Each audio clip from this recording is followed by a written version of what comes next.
evening and welcome to Pint and Politics. Probably fluff my lines at this point because it's been a few weeks and at my age you just forget things very quickly. So apologies if I don't do all the formalities right and everything. But yes, this is Pint and Politics. My name's Ben Sellers, and I am.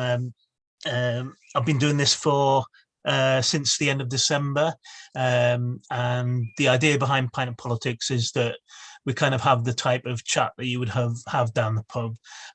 So it's not like formal interviews. You know, we try and keep it quite casual, and it's been really interesting. We've had some great chats, people all over the country. Socialist activists from all over and different parts of the Labour movement as well. So tonight, well, we've done this a few times actually. So we've got Nadia Jama and we've got Laura Pidcock, and they're both members of the NEC. Obviously, you'll all know them. I don't really need to do like proper introductions, but every now and again they come and they kind of talk about NEC matters and try to link it into the last kind of NEC meeting. We had a bit of a chat before the show tonight, and we said we just want to try and broaden it out a bit more to talk about some of the really important issues that are going on within the Labour Party and outside the Labour Party and within the Labour movement. So, we're gonna go off at a tangent quite quickly tonight, and also the other thing that I've done today is ask for people to sort of put in some questions, which is something that I can't, I can't normally cope with. People certainly can't cope with the people doing it live. So, but I thought, we get a few questions from Twitter. So we've got a couple of those, and they're really good ones, actually, really important ones. So later on, we'll sort of delve into some of that stuff as well. But tonight I've got Nadia Jama, who's member of United Union. She's also, as I said, a member of the NEC. How long has it been now, Nadia? Feels like a lifetime, but what was it, November 2020? Yeah, sure. And it's a 2-year term, is that right? That's correct, yeah, 2 years. Yeah. Okay. And you're also sort of heavily involved with the Orgreave Truth and Justice campaign. You're also Mara, support the Durham miners, and you're also a member of Sheffield Labour Friends of Palestine as well. And it's really good to have you on, Nadia, because you're always good entertainment, good value, and so I didn't mean entertainment. You called me old. Now I'm entertainment. Oh, I know. I'm really sorry about that. What I meant was like old friends kind of. I know. It feels like a long time. I haven't known you that long, but it feels like a hell of a long time. And what are you drinking tonight, Nadia? I've got a nice glass of red wine. Excellent. Very nice. 2015 vintage. Proper red wine. A proper red wine. Excellent. And Laura, are you okay to join? I know you're just tweeting and things. Oh, I've sorted it out now. I've sorted out the Twitter thing. Haven't sorted it out on Facebook, but maybe I can do that a little bit later. But I've got a peppermint tea. Lovely. Yeah. I'll pass on that personally, but yeah. Oh, it's lovely. I've had quite like I'm gonna maybe overshare, but I've had quite a heavy dinner, Ben. So I had like a lovely. So you need a peppermint tea to settle your stomach down. Settle your stomach. Actually, Laura, I was looking at your Twitter account and your Twitter bio just to see what it said, and it's very minimal these days. It's like National Secretary of the People's Assembly, which I know is a really important role, but that's it. Like you're not giving much there. I know. I mean, I'll put the rest of my life story on there if you want, but I'm just not very good at social media these days. Obviously, when I was an MP, I had a bit of help, but yeah, it's just so time consuming, and maybe we'll talk about kind of social media platforms and things later. But I find Twitter really draining. Yeah. But yeah, I think it just is. Sorry, I don't know what else to say, Ben, other than it's minimalist is what it is. How's your week been, Laura? Yeah, absolutely fine. I did a political school yesterday, which was excellent. Like, I ran one alongside a colleague, which was excellent. And that was for Unite the Union. And what else have I done? Just loads of work, and being with my little boy, and lots of kind of political organising behind the scenes, because most of it is like not online, is it? So, for example, on the 26th of June, the People's Assembly have the national demonstration, United Against the Tories, Unfit to Govern. So there's lots of like meetings that take place, like about risk assessments and stewards, and and don't get me wrong, it's not me that does the lion's share. There's like a massive network of volunteers, but lots of that kind of behind the scenes work this week. It takes an enormous amount of organising, doesn't it? Stuff like that. I mean, it's quite sort of mind blowing, really, when you look into the detail of it. I mean, I've not been involved with anything like that, but I've seen people do it, and it's like amazing, isn't it? Well, it's just unbelievable if you think as well of all the different movement organisations that are supporting the demonstration. You have to make sure that they all feel comfortable with the messaging, with the route, is it accessible, all that kind of stuff, and takes a massive amount of work. And then just like really local campaigns. So I went to an amazing protest, I hope you don't mind me sharing this, but an amazing protest in concert against an incinerator that they want to build. And the reason it was amazing was because there's so many placards up around the community. There was children, there was loads of people that came to the field doing creative things. There's like a little campaign film being done, and it's just completely sprung from the community. So yeah, that's a couple of things I've been doing this week. Excellent. And Nadia, how's your week been? It's been a tiring week for me. So obviously I work full time. I don't know if everyone's aware of that, but I work full time. And this weekend I had my grandsons, so that consumed quite a lot of my energy. So if I fall asleep, you might have to give me a shout. But I'm the woman, well, I'm just stepping down actually, but I was the women's officer in my CLP, and I've been supporting the women delegates that are going to the women's conference next weekend, because one of our motions on domestic violence was chosen for compositing. So just giving a bit of support to the delegates, just to talk them through the process and make sure that they understood what they need to do. So a bit of labour, a bit of work, and a bit of family, which I think is always good. Yeah, nice.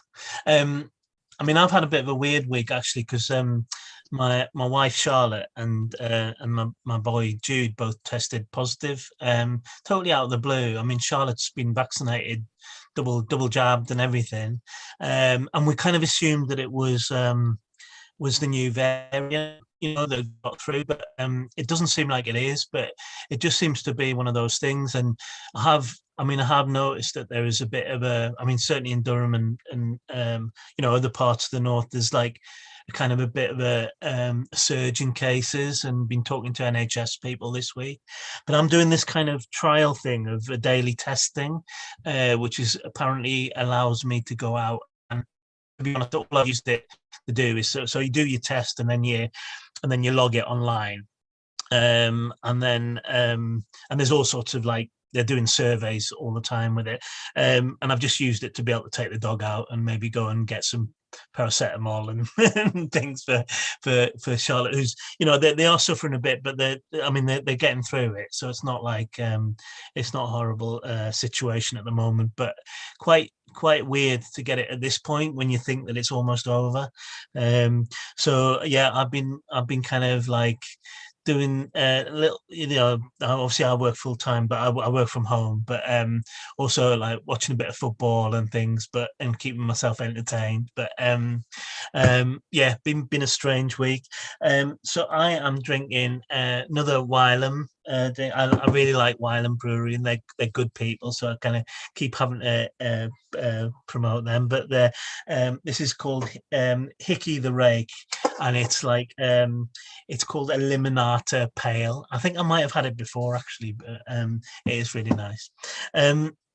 Okay, so what we've done before with you two, so you've both been on twice, I think, before, and to sort of talk about the NEC, and although we said, we'd like to kind of broaden it out, I think maybe start off with just sort of, I think last time I said to Nadia, do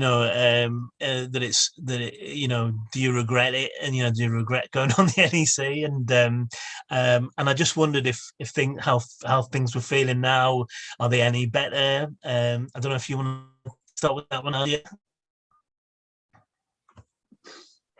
To start, I think it's a difficult one, because I think the balance of power is really not with the left of the party at the minute. So it doesn't feel better, because I see what comes into my inbox from members and the things that they're unhappy about or distressed around.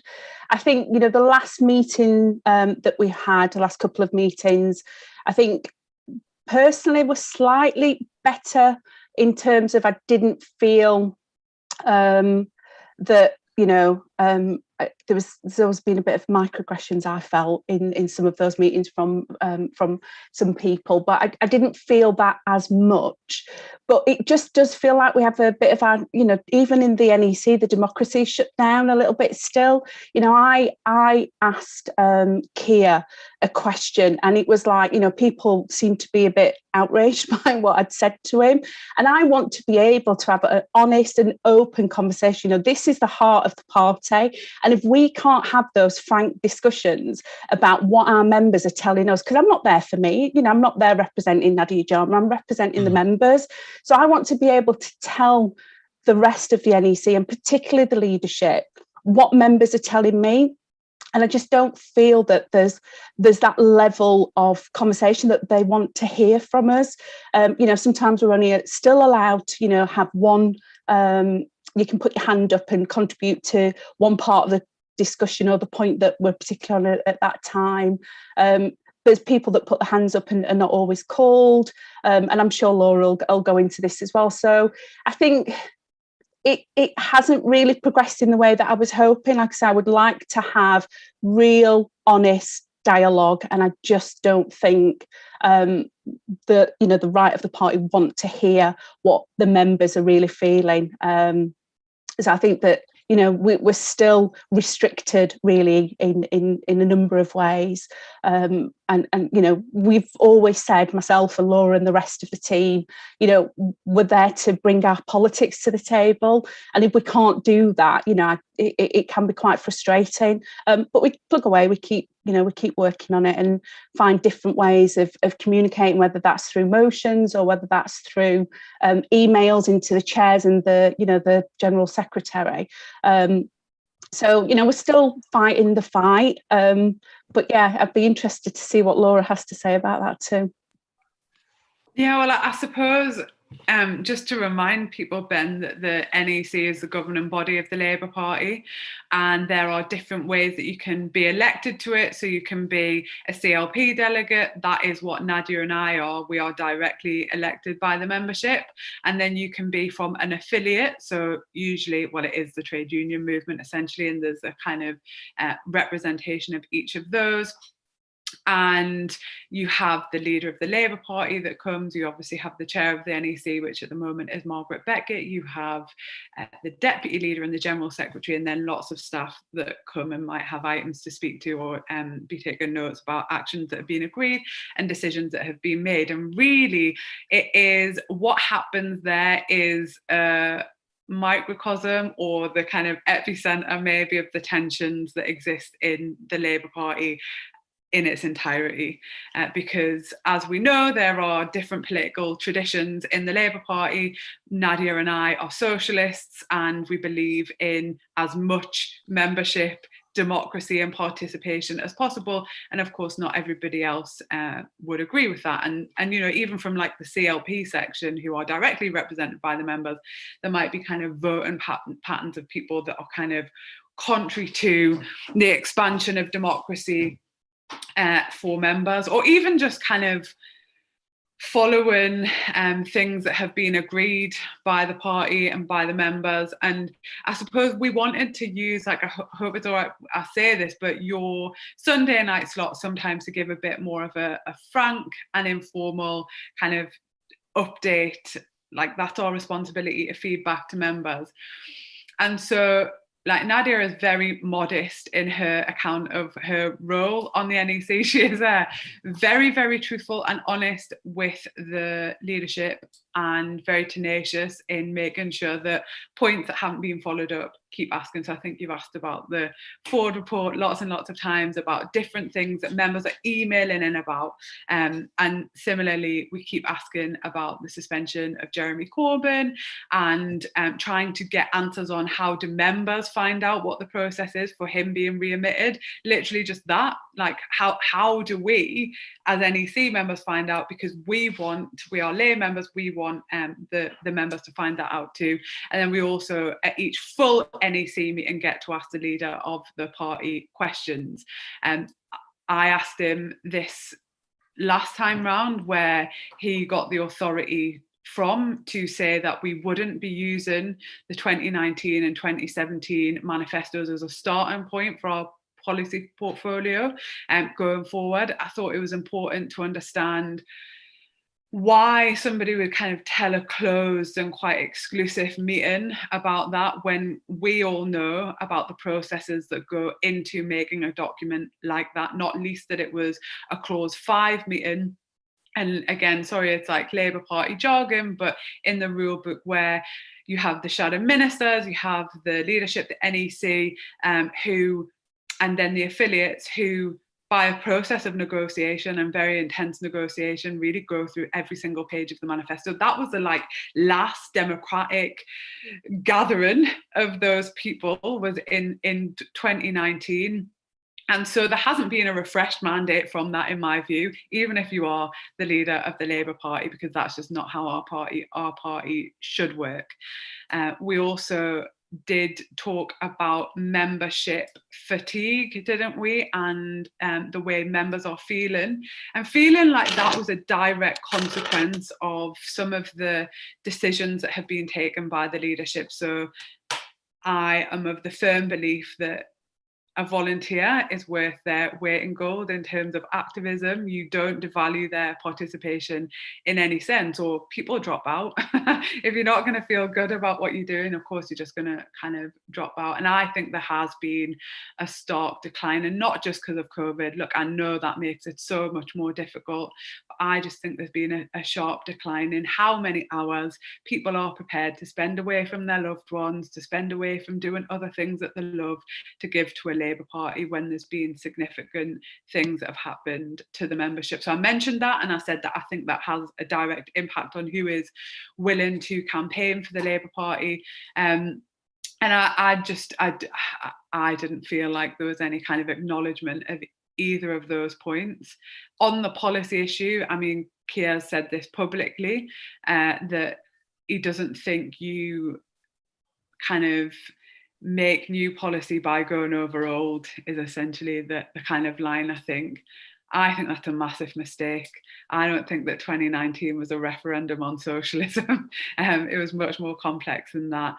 So I just wanted to kind of, I mean, Nadia can maybe talk about some of the things that she asked the leadership as well, and maybe some of the answers. But I also just want to give members assurances that we do raise everything that you send to us. It's very difficult. We both, well, I think all of us work full time to give like blow by blow accounts of every single thing that happens.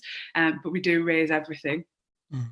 And some of that reporting back as well is quite tricky, isn't it? Because actually what it's, you know, in a situation where there was like frank and open discussion, and maybe, you know, kind of interest in, like, people were listening to each other, you would have a lot more to report. But when you're sort of saying, where you're asking questions and you're not getting answers, and you're getting, kind of like, just a wall there. I mean, Nadia, is that like really, really frustrating?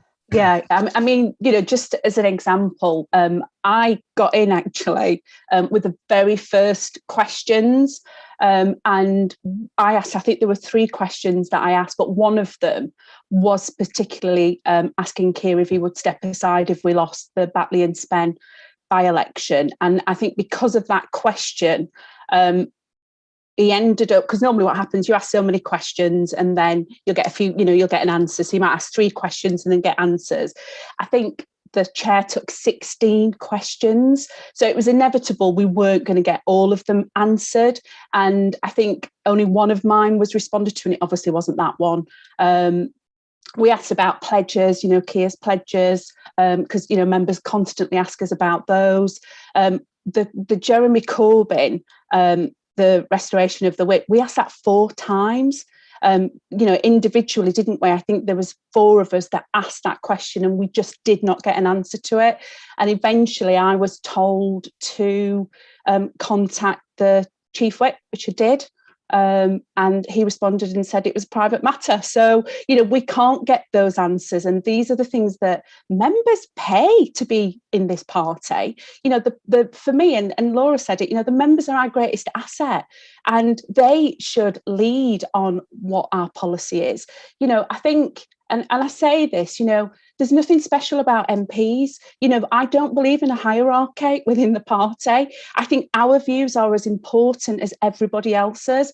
And I think, we knock on the doors, we deliver the leaflets, and I think we have a right to ask questions and have them answered. So, yeah, it's really frustrating. And I think it's counterproductive because, I really do believe that Keir will look back on these 14 months that he's been leader and really regret not sticking to his pledges, because if he'd have done that, we'd be in a much different place as a party, because as we know, divided parties don't win.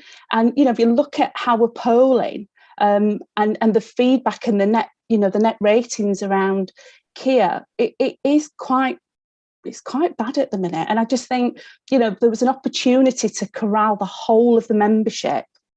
And that hasn't happened. And I think some of that is because people do feel demoralised because, we're not really, as Laura said, we're not really sticking to what our pledges were. And I think Keir in the last meeting did talk about the 5 things that he wanted to talk to the public about, and that was changes to the economy, about an economic model that would challenge inequality. He wanted to talk about public services, world-class education, radical devolution, and culture, the change and solidarity, and they're themes from the manifesto. So it also just seems really bizarre that we don't want to admit that those policies were popular. I just think we're alienating the wrong people. So, yeah, it's really frustrating. Absolutely. And can I just say as well that, like, in asking those questions, there are like eye rolls and, I mean, it's not necessarily always like a nice atmosphere, as if it's just kind of like usual that you would suspend a former leader of the Labour Party and give members no access to what are the conditions. I mean, and it really is just about kind of principles of like transparency and a bit of solidarity that, well, I would hope people would keep asking if I just, or any member is just kind of loses the whip. I know it's a slightly separate process for this because he's lost the whip, he's not suspended from the party, but still, he was the leader of the Labour Party.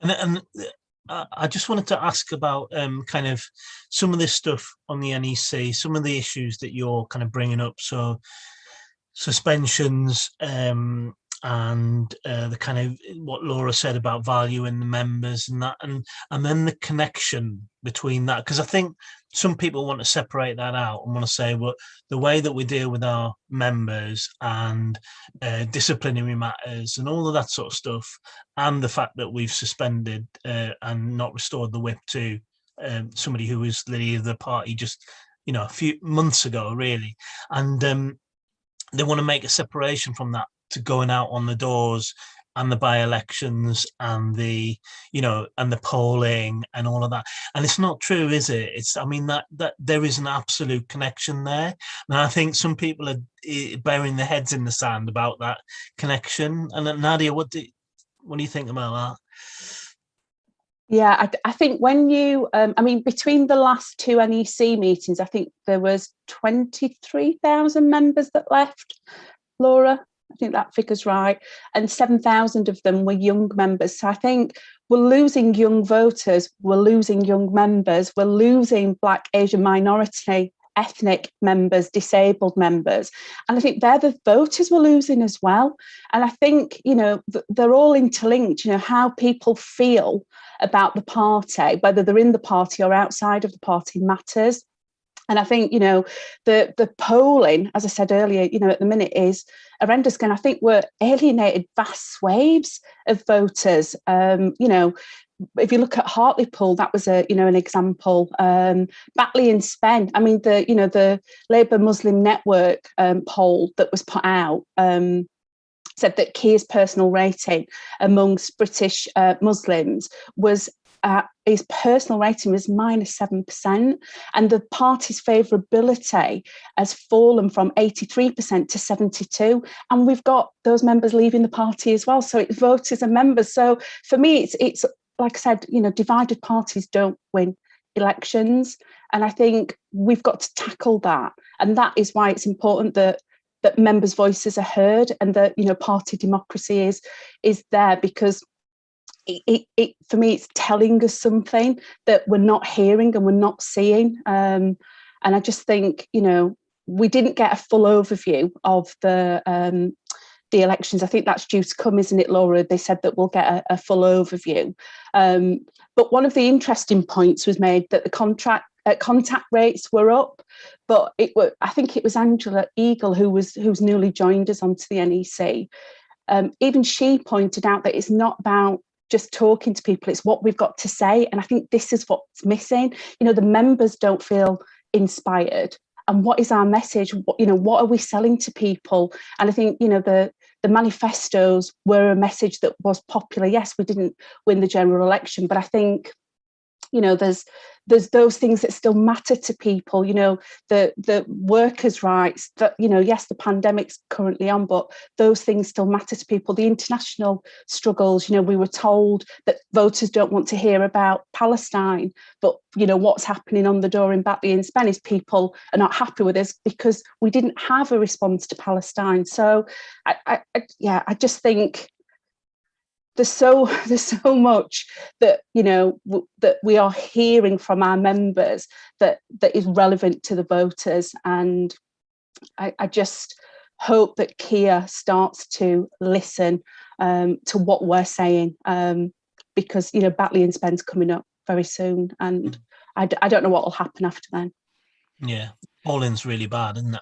Yeah, and I agree with Nadia that you cannot separate the two, and it's just like basic human connection, isn't it? That I swear if like one person leaves the Labour Party, and like definitely when I was an MP, because you think, and it's a big deal to like pay subs to a political party, isn't it? It's a big deal to like then tell people you're a member, go out and campaign, because like it's not what most people do. And then the idea that they fall out of love or like with being involved, like I think that's a massive deal. I think it is connected to policy. I think it's connected to atmosphere, how welcome people feel, and it's also connected to political traditions, because actually we want people to not just vote for us, but get up, get out, tell a story about what could be different, because people are so motivated, so inspired by what they're hearing. But with that comes risks.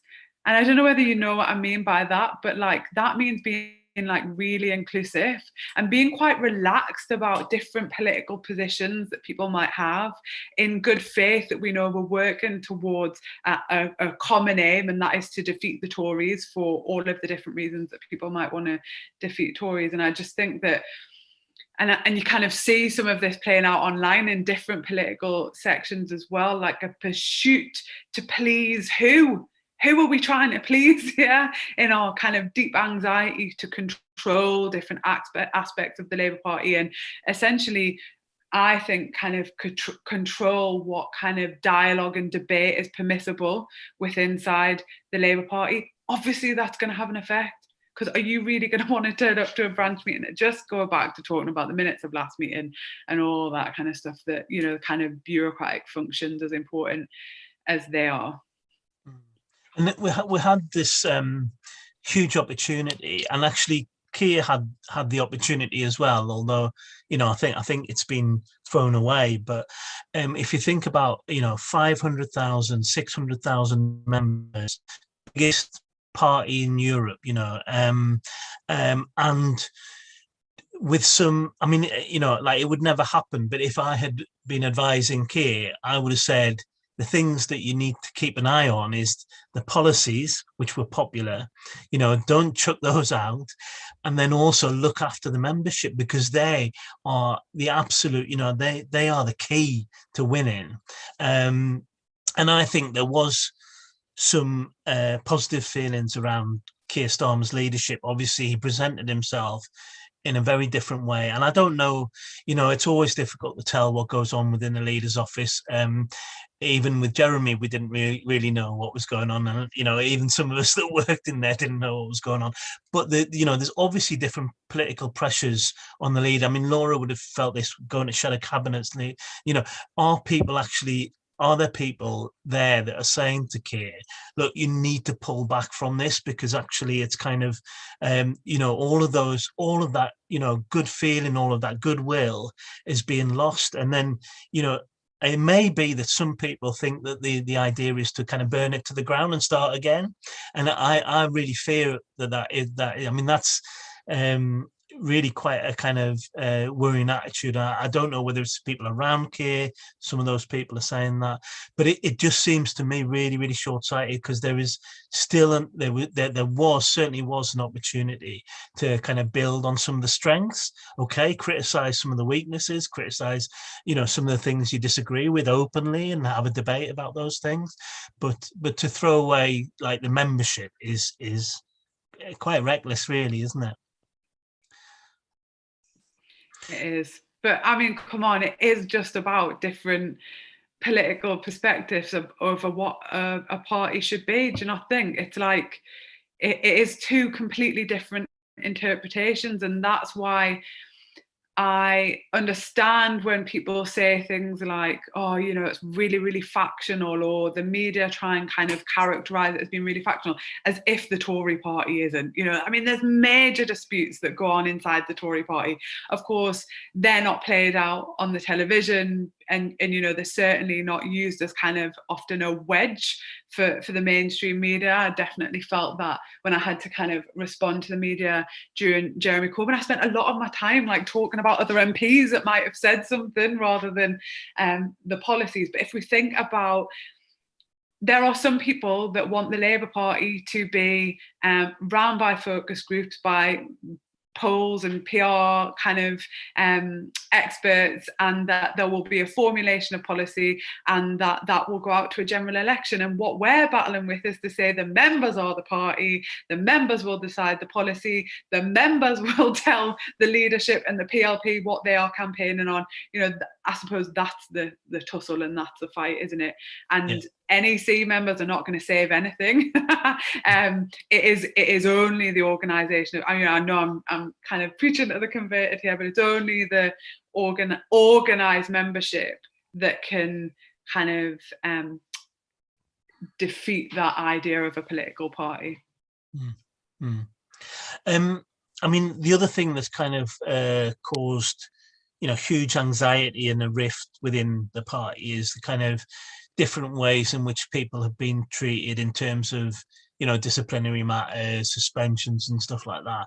And I know some of this is kind of, I know you might not be able to go into detail of what's been said on the NEC. I understand there's some level of confidentiality, but there is that really troubling kind of double standard, isn't there, where some things have just been, you know, disciplinary matters have been acted on within, literally hours, and others have dragged on. And I know, I don't know whether this happened before or after the last time you were on, Laura, but there was the comments about Margaret, that Margaret Beckett made about you, and I think that was kind of, certainly from my perspective, that it was kind of shoved under the carpet a little bit, and whereas other things have been really kind of highlighted and they've been put out in the press and so on. Is that's going on, isn't it, Nadia? I couldn't find my mute button. Yeah, I think there is an inconsistency. I mean, when we stood as the Grassroots Five, one of the things that we talked about was having a disciplinary process that was completely fair and served natural justice. But we see, even on the NEC, we see inconsistencies. You've just talked about Laura's matter there, but we have an NEC member that was suspended and was sent notification after midnight, and that for me is quite troubling, when we, and I wrote in about that because we have had members who are suspended for months, don't know why they're suspended. The email that they receive is quite vague. It talks about the rule, but they're not quite understanding what that means and what they've actually done. And there's members that have been suspended for years, but we seem to be able to go on Twitter and find something that somebody said and suspend them within, a few hours of that being there. And that inconsistency for me, it doesn't sit well with me. And, we've talked about that in the last meeting. And I think, we've seen people auto-excluded because of something they said on Twitter about, if I lived in Hartlepool, I'd have voted for Thelma Walker. They don't live in Hartlepool. They would never have been able to vote for that candidate. But they've been auto-excluded for 5 years. And it just seems that, why are we going to that extreme to auto-exclude somebody for a theoretical comment? It just does not make sense to me. Welcome, John Bercow. and exactly. And then, the whole point of, we've got to have a broad coalition of voters. So, we have to accept, we're a broad church. We're from one part of the wing of the party. But I also acknowledge that, it is a broad church and not everybody, we're called the hard left. I keep seeing this coming up, the hard left. I just want the NHS to be properly funded, and I just want council houses being built, and I want the kind of mail rail and the big energy companies back under public ownership. What's hard about that? That's common sense to me. Totally. And I think, if it's all right, this is where I might take a slight meander, Ben, because exactly what Nadia has just said there in terms of the positioning of a faction of a political party and the threat that domination of that political party posed to the establishment at 2017 and 2019 meant that there has been a heavy hand dealt to us as socialists. And of course, socialists are going to be feeling nervous sometimes, like unconfident, and like I totally get that. I do think this is about a broader dominance of the right. So I think that the entire, and this is where I feel immensely worried about, and just like why I feel really patient with people who might have left the Labour Party and kind of loving towards those people, and people who are working outside the Labour Party to defeat the Tories, in the extra parliamentary movement, is because we need all of it. And actually, we need all of it to defeat the right. There is a looming threat here, an 80-seat majority, still doing well, even after the handling of the crisis. Think about the Dominic Cummings evidence, man. It barely made a ripple outside of Westminster. He talked about tens of thousands of people dying. He talked about high-profile health secretaries being hopeless and should have been sacked many, many times over. And outside of like the blue tick of Twitter, I didn't hear people talking about that groundbreaking, in my view, earth-shattering news. We knew it at the time, didn't we? This is what we're going on about. We know that our politics is often vindicated through crisis, through intense circumstances, but they are dominant. Their narrative is so, so dominant. And so, of course, we're going to seem like anomalies. I remember you telling me about this, Ben, actually, that like often when you went to, hope it's all right to share, but often when you went to conference, like the left, the socialists of the left kind of were allowed their rallies and their kind of town hall kind of meetings, because it was like, they posed no threat. They were just kind of like a fluffy kind of thing that the Labour Party had to contend with. But when people saw there was like a challenge and that actually those people could take power, of course, we need to be kind of put back, because the dominance in the Tory party, the dominance in the United Kingdom, and a kind of, let's be honest, a real centrism of our leadership right now, which you know does have right-wing tendencies if we think about on economic policy, on some aspects of public ownership and things like that. We have to fight it either inside or outside of the Labour Party. So I hope that meander was all right, but we're not hard left. We just have had, I mean, whatever that means, you know. And I also want to say to people that I hope this is all right, like, you know, the mischaracterization of left political theory as well, as if it's some kind of, you know, of Marx. You sometimes feel like saying to people, what particular aspect of Marx do you take issue with? And I'm sure that, you know, many people who want to characterize it as some kind of extremism, we have to push back against all of it, don't we? And I mean, something that kind of, you know, I felt quite upset about actually this week was the another attempt to make Jeremy toxic. And I know we can focus on Jeremy as a person, and I you know, I think everybody, Jeremy included, would say that it's much broader than that. But if you think about the, you know, this photobombing thing, you know, which I was glad to see that there was some Mickey taking on Twitter about it. But you know, what is that about really? It's about the underlying it. No, I don't mean the superficial stuff. I don't mean the surface, like, but I mean deep down. That is about the deliberate kind of attempt to make Jeremy toxic, and socialist toxic, and the people who supported him as kind of, you know, followers only, not, you know, not people with their own independent thinking who have come to socialist ideas in their own right, and supported Jeremy because he represented that. And you know, he's a thoroughly decent human being. I think, to be honest, probably a lot of the people that are doing this stuff know that.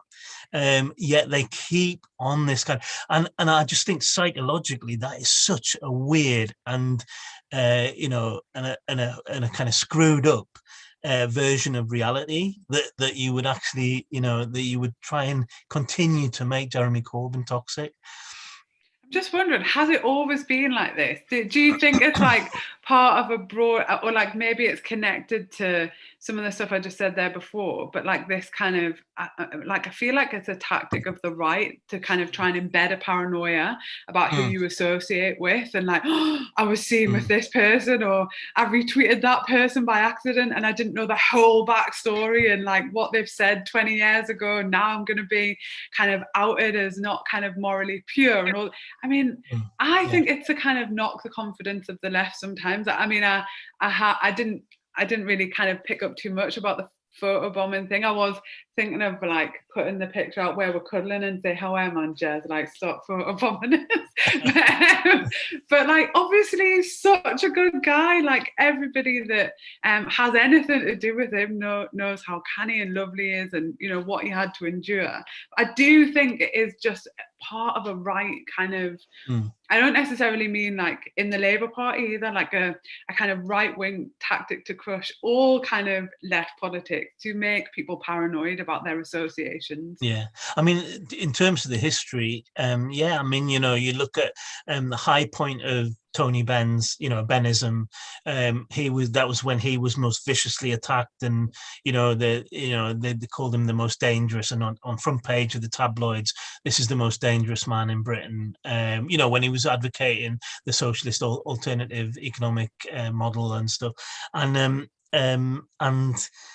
also Michael Foot to a certain extent, although I think Michael Foot was much less of a threat to the British establishment. But in terms of they had to crush him, you know, all sorts of things about his views about nuclear weapons, or and so it has happened before.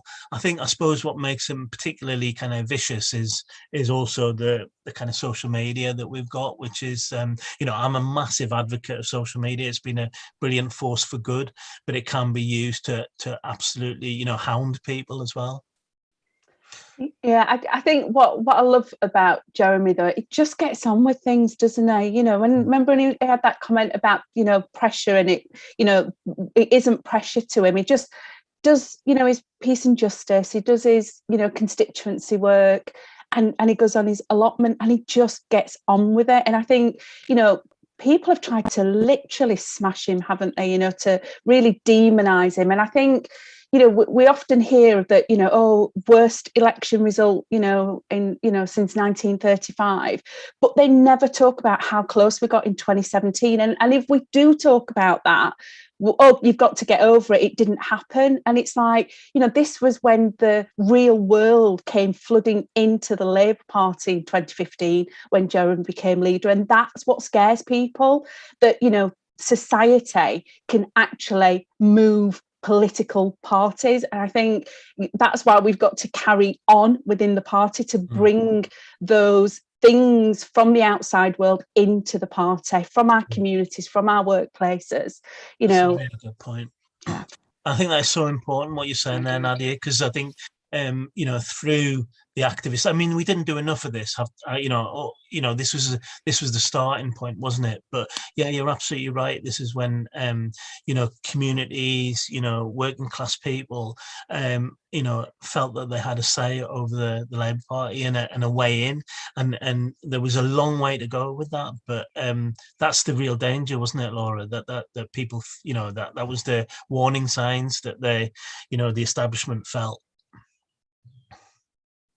Yeah, and I think that, like, what Nadia made me think of was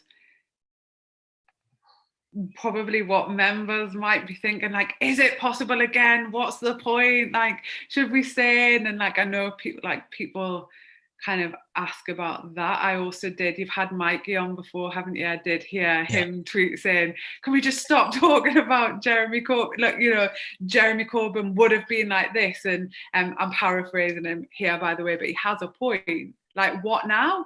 Like, are we just going to talk about what would have been happening now if Jeremy Corbyn was leader, and the positions that he might have taken on things, or what could have been? And I'd love to, like, privately luxuriate on what could have been in terms of what could we have changed if we'd got that power. But it isn't, I suppose, helpful for all the people that want to get involved now, that might have missed out on that movement might not have been involved in it. And also, like, is it the question that we should be asking ourselves? So I said before, patience and love and like all that kind of stuff, if you want to be outside of the Labour Party, absolutely fine. I'm still a member, Nadia's still a member, so are you, Ben. And is the question, like, whether it can happen again, or how do we build powerful grassroots movements to take on the Tories? And what are we doing with our Labour membership? Like, what are we doing with our energies inside the party if people are choosing to stay in the party? So I don't think it should just be that binary. I'm not trying to, like, avoid the question. I just don't think it should be that binary. Whatever energy that you have to give is worthwhile. Whether it's inside the Labour Party or outside the Labour Party, as long as it is taken on the right dominance and the right-wing dominance and the Tory government, I think it's worthwhile. Yeah. So we're kind of onto the nicely kind of segueing into the questions that have been put. So Mikey, is a great bloke, and I really enjoyed having him on. Like, really, really feisty, and loads of like kind of really good on Twitter as well. But he said, why bother staying in Labour at this point without saying things like stay and fight, so those kind of trite phrases when it's clear that the left aren't capable of it.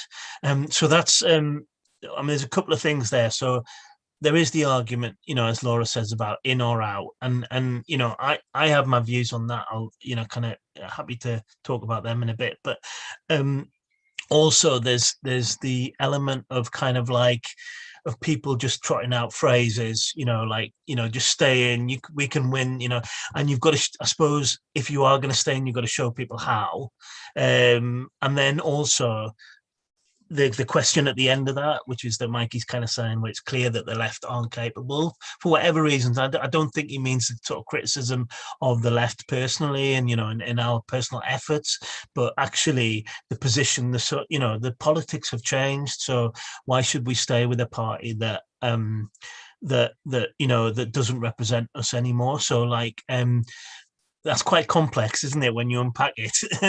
But who wants to have a first go at that, Nadia? Yeah, I think I don't think we will give an answer for exactly what needs to be done here tonight. I think we've got to be realistic about that.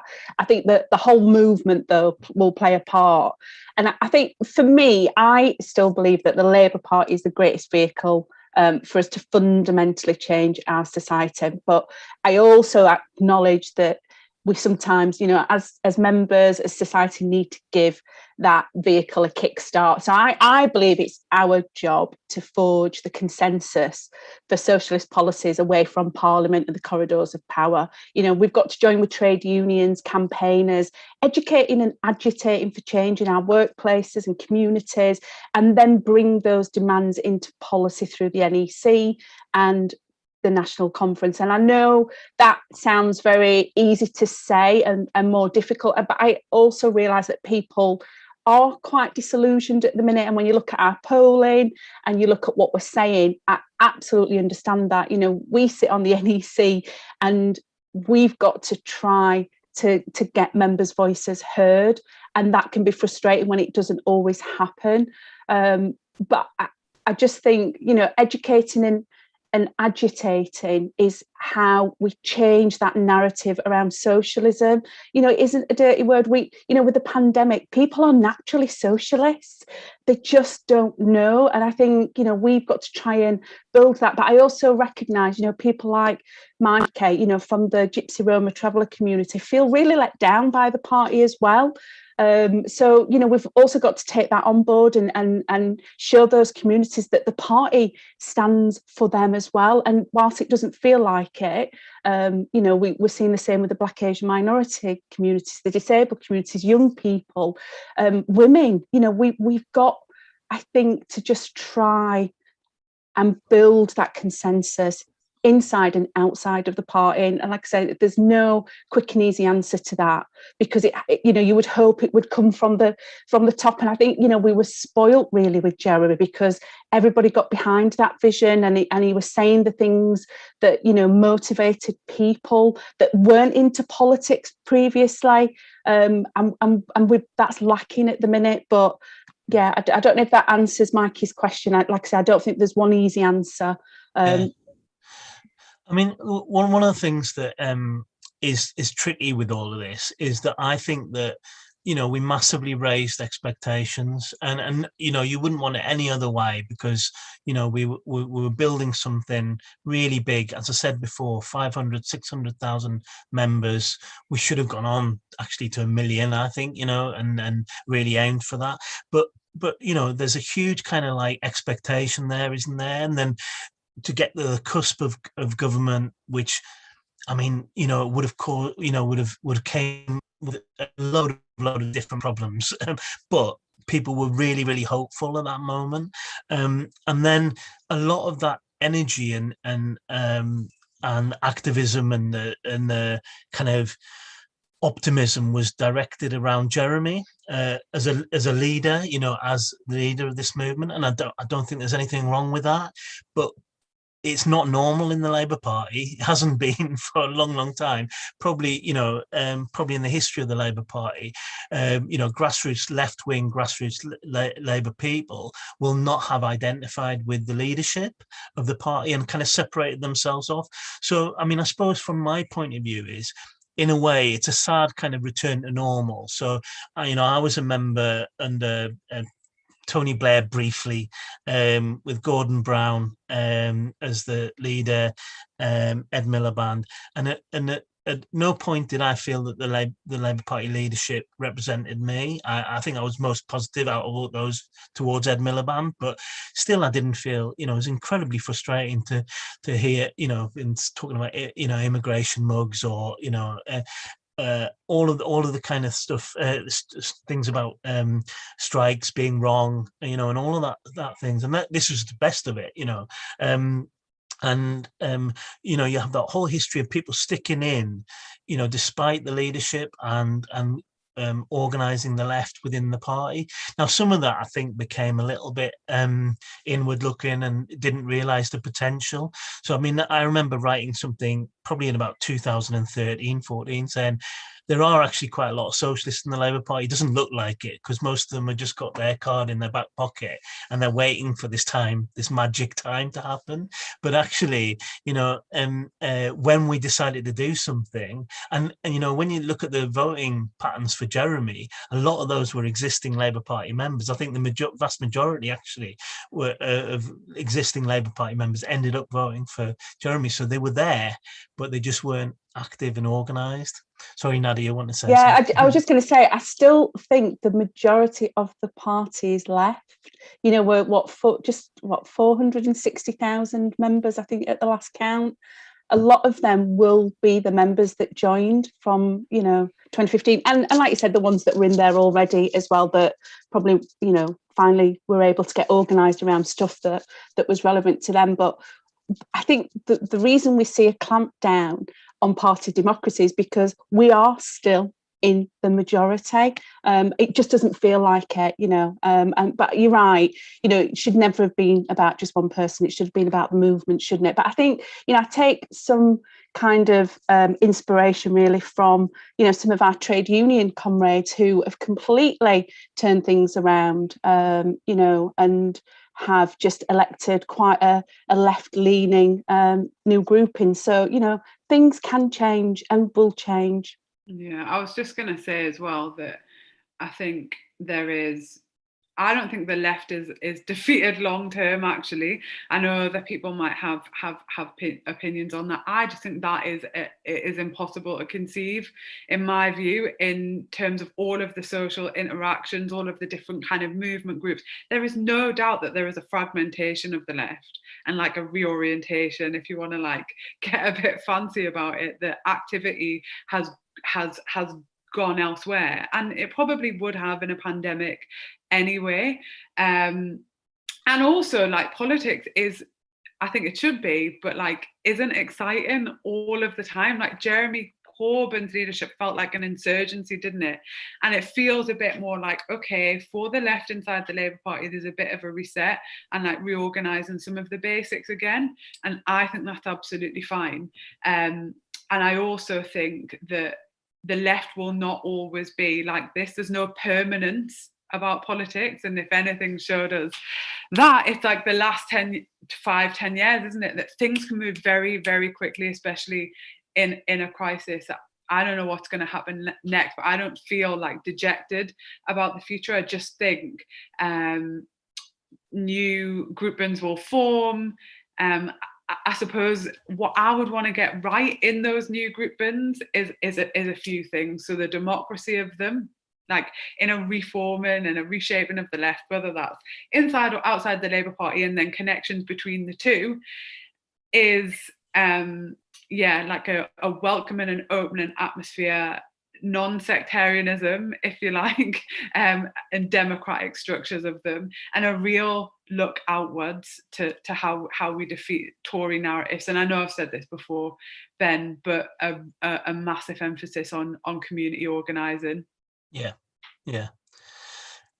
Right. Okay. So there was another question that we had, which is kind of linked in a way, from someone called John Alsop on Twitter as well. And he said, what's the mood within Labour's organisation? So within the party, I suppose within the NEC as well, but also more widely. Are the centrists chipper, or is everyone feeling what we're feeling? And then he's also asked him a second one, which is probably kind a little bit of what Mike is kind of saying as well. But why has there been no leadership challenge? I don't know who wants to start with that one. I mean, I don't know how chipper people are feeling. How chipper people generally are. I mean, it's all being conducted by Zoom as well, by the way. So who knows, like, what the atmosphere is going to be like when we're in a room together. But socialism makes you the happiest, doesn't it? Like, come on, let's be honest. But yeah, I think I don't. The reality staring the Labour Party in the face is that things need to change, and whether people are publicly proclaiming that in an NEC meeting or not, those conversations will be happening. Yeah.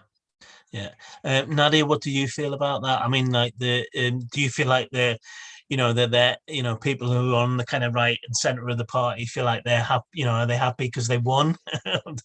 Well, I mean, there's definitely, there's definitely a feel that they are in the ascendancy, without a doubt. There's no two ways about that. But I think Laura's right. It's difficult to really read over Zoom. As I said earlier on, I feel that in the NEC we should have honest and open debates about the state of where we're at, and that doesn't happen. But they can't absolutely be seeing the polling and think anything differently to us.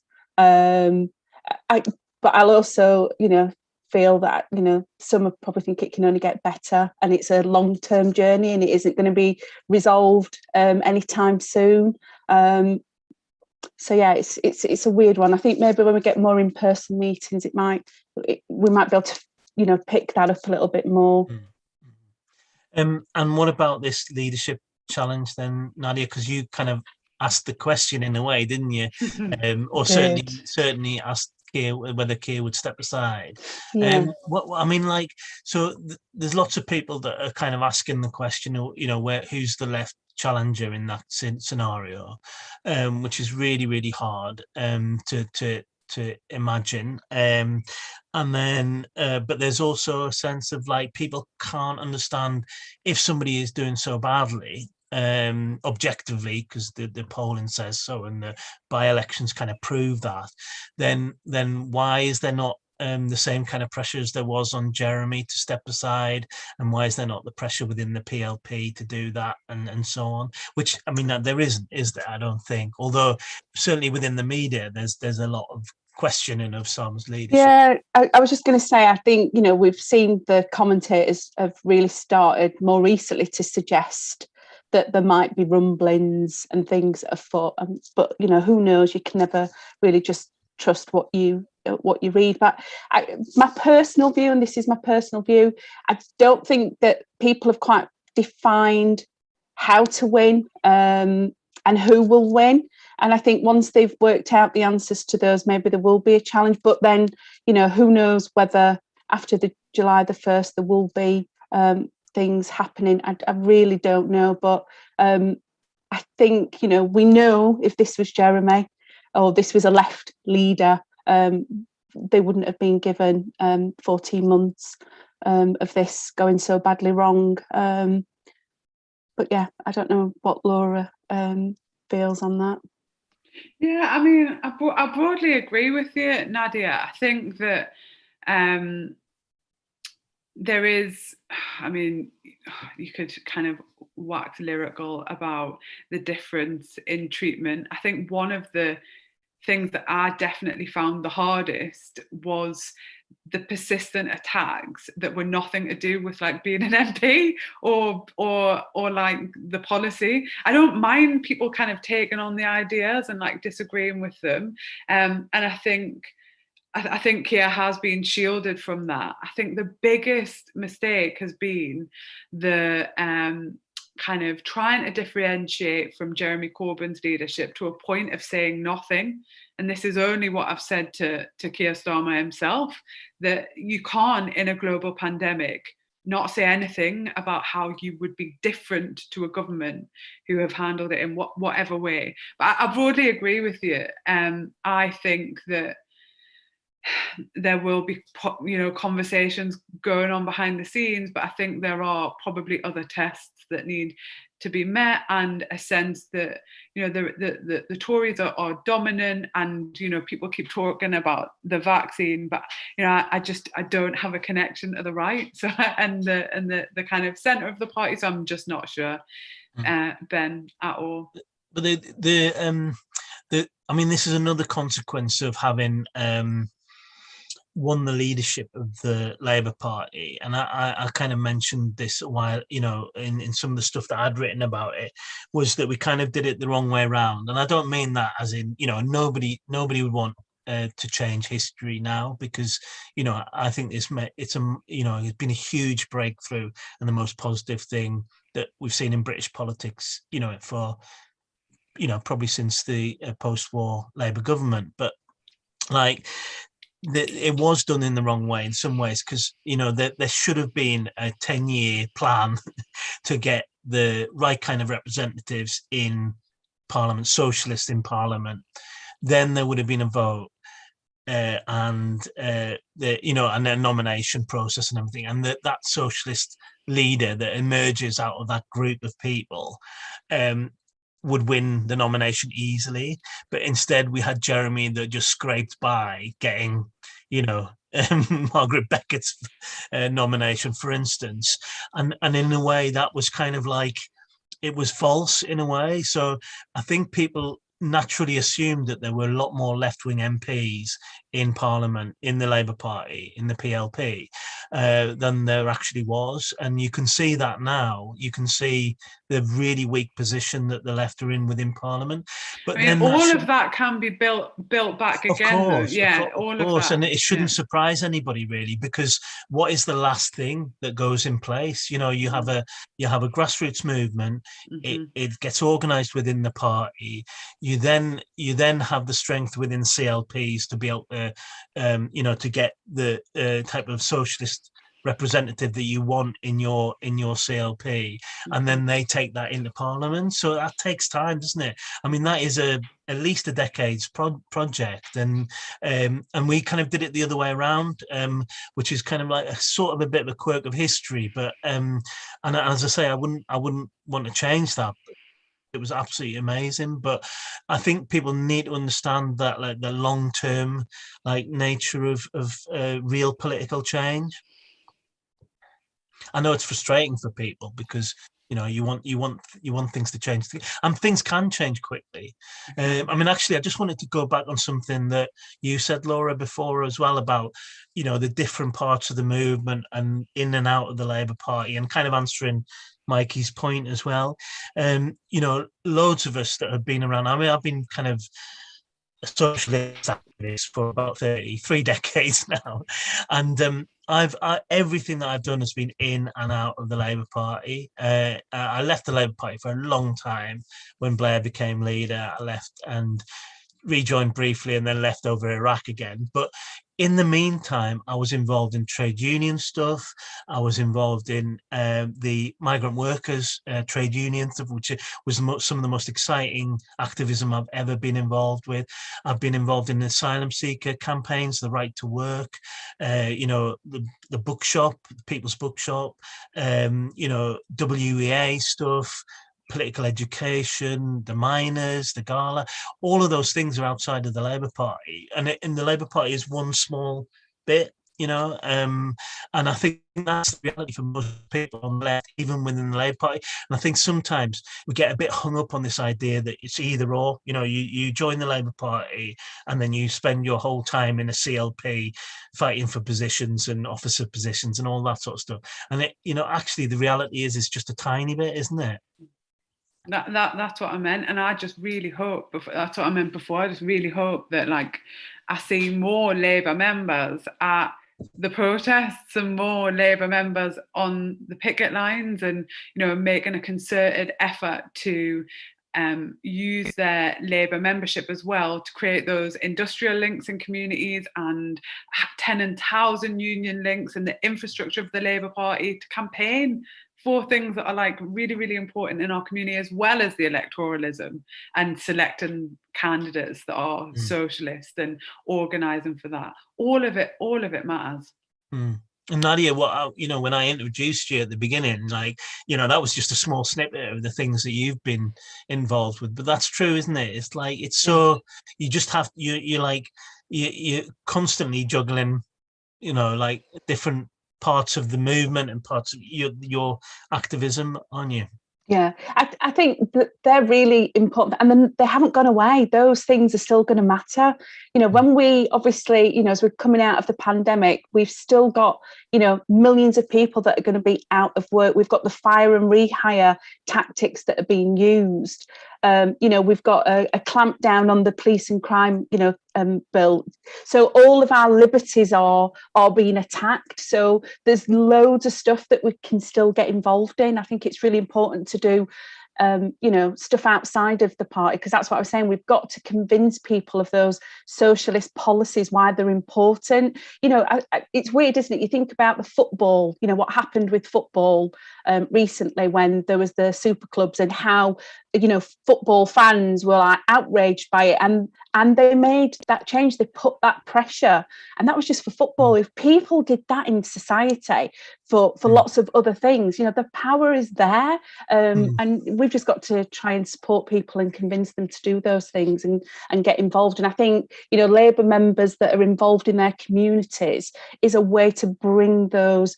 Like I said, 2015 was when the outside world came flooding into the Labour Party, and it became relevant to millions of people. So that is still, that work is still needed and still important. Excellent summary, I think that. Right, I think we've gone over our time as usual. I don't know if there was anything like that you two just wanted to add, anything that you'd been thinking about along the way. Laura, anything? No, I think just to say that the People's Assembly have a demonstration on the 26th of June, United Against the Tories, unfit to govern. Also, yeah. And there's coaches going. People will have to check the People's Assembly website, because it's different in different areas. So just check out the People's Assembly website for that. Yeah. Okay. Nadia?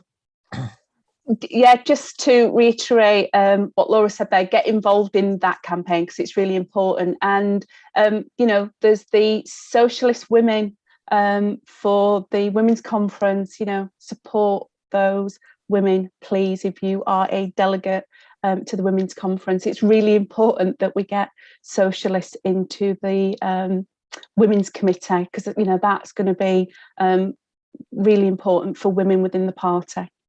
Yeah. Okay, well, thank you very much. It's been really nice, and I think we've really sort of gone into depth on some of the stuff tonight. So thank you very much. Happy Father's Day, Ben. Oh yeah, actually, I had to go out and get my own breakfast, but apart from that, All right. Happy Father's Day. It was nice. All right. Thank you very much. Thanks.